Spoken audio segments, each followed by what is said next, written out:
muntatge de la humidificació necessitarem les tubuladures, un dipòsit per a l'aigua, un filtre EPA, els cables i una aigua per a humidificació.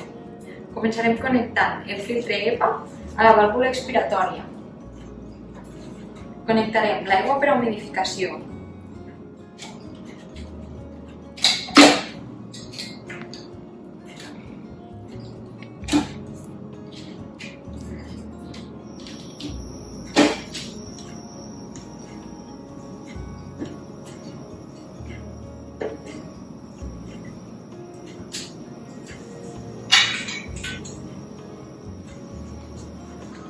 Introduïm el dipòsit de manera que la pestanya inferior pugi del tot. Connectarem la tubuladura més curta des del dipòsit fins a la vàlvula inspiratòria.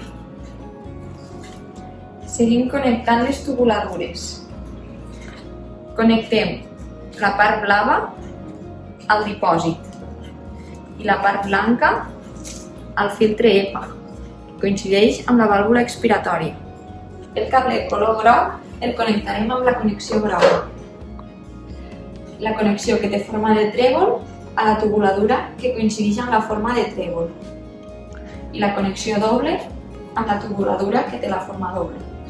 Per a connectar el cable blau, connectem amb la connexió blava. Connectem la part distal a la tubuladura NI. I l'altra connexió que té amb la més proximal al dipòsit. Ha de coincidir la posició amb la forma de la tubuladura. Un cop finalitzat el muntatge, ja podríem iniciar la humidificació.